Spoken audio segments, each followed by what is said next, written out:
السلام عليكم. muy buenas tardes خوتي. هارمنا من أجل هذه اللحظة، هارمنا من أجل سماع هذا الخبر. خوتي راه لقاو الدواء، راه لقاو اللقاح ضد المرض أو الوباء اللعين كورونا فيروس.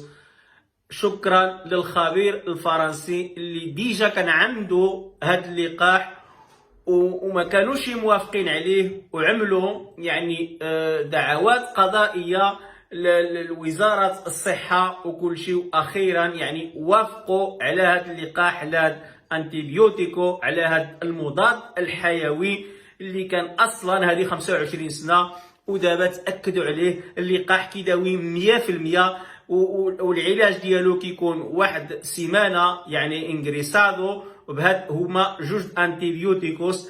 وكان هاد اللقاح هذا اصلا كان موجود ودابا راه وافقوا عليه وكيداوي 100%. شكرا للطب، شكرا للخبراء، شكرا للعلم وشكرا لله بور سوبويستو. قبل كل شيء راه لقاونا اللقاح، راه هارمنا في الديور ديالنا، راه مرضنا، راه الناس كلشي مساكن، كلشي توسوس، كلشي خوفان، كلشي حيران، ولكن الحمد لله هو وباء كباقي الأوبئة اللي دازوا.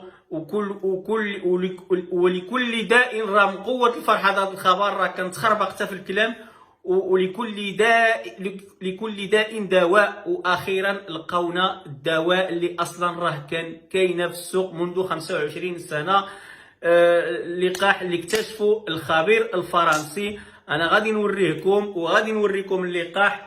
خوتي ما تبقاوش مغبونين، صافي شويه الفرحه، شويه راه الناس مرضت بالوسواس، راه كاين الوفيات بزاف هنا في اسبانيا. خوتي راه وصلت اكثر من 30,000 اصابه، راه 3000 وزياده الموتى، وشي 3000 يعني في الهوسي، يعني في الخطر. اخيرا غادي المهم هذا الخبر هذا دابا غادي يتصرفوا فيه على حسب الدول. كاين الدول اللي غادي يعطيوه يعني باطل، كاين الدول اللي غادي ينعبوا، اللي غادي يبيعوه. ما تديوش على الكلام ديالي. المهم هو الخبر في هذا الفيديو هذا، لان انا بيدي مخربق يعني مرون. يعني كاين التاكيد ديال هذا الخبر هذا، يعني الناس كلشي خوفان، كلشي مرعوب، كلشي مرض بالوسواس، كلشي خوفان على وليداتو. المهم اخوتي الخبر اليوم هو هذا. نخليكم مع التقرير ورجعوا اخوتي، نخليكم مع التقرير باش تشوفوا يعني صحة هذا الخبر. في حين كشف البروفيسور الفرنسي ديدي راؤول مدير المعهد الاستشفائي الجامعي في مارسيليا خلال تجربة سريرية فعالية عقار هيدروكسي كلوروكين المستخدم لعلاج الملاريا في شفاء المصابين بفيروس كورونا المستجد.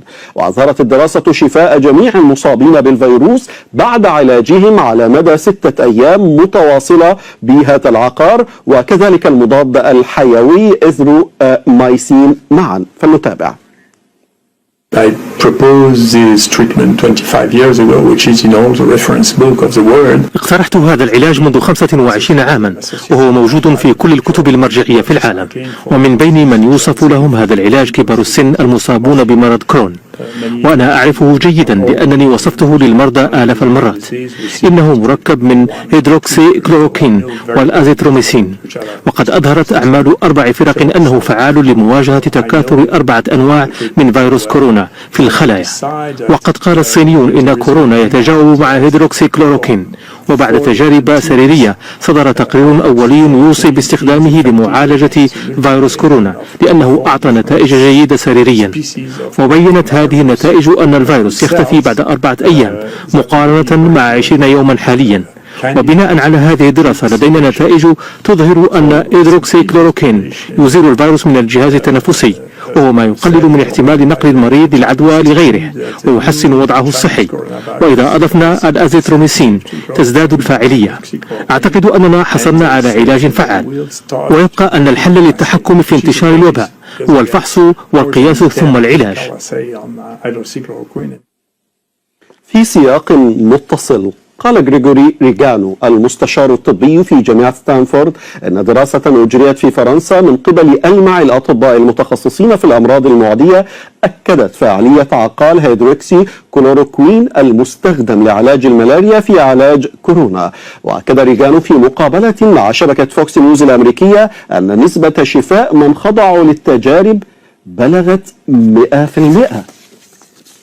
Hydroxychloroquine has been on the market for over 50 years. عقار الهيدروكسيكلوروكوين متاح في الأسواق منذ أكثر من 50 عاما وله ملف سلامة ممتاز. أبلغكم أنه نشرت دراسة قام بها أكبر المتخصصين في علاج الأمراض المعدية في العالم وأجريت في جنوب فرنسا وشملت 40 مريضا أظهرت أن معدل الشفاء بلغ نسبة 100% ضد فيروس كورونا. ونشرت هذه الدراسة على حسابي في تويتر هذا الصباح. الدراسة حصلت على قبول في الصحيفة الدولية للمواد المضادة للميكروبات. خوتي كما شفتوا في التقرير راه فعلا الخبر صحيح. اخيرا غادي نرجعوا للحياه ديالنا العاديه اللي كانت قبل. غادي نخرجوا من الديور ديالنا، غادي نخرجوا مع وليداتنا، نمشيو للخدمه ديالنا، نعيشوا الحياه ديالنا كما السابق كما اعتدناها. الحياه ديالنا نخرجوا ونضحكوا مع وليداتنا ونشطوا ونتلاقاو حبابنا وعائلتنا والدينا، وهذا هو المهم. راه كلشي مسكين تغبن في الدار. المهم اخوتي الخبر هو هذا. موي بوناس تارديس ودعيو مع الخبير الفرنسي. موي بوناس تارديس. صلوا لي فراسكم يبارطاجيو الفيديو.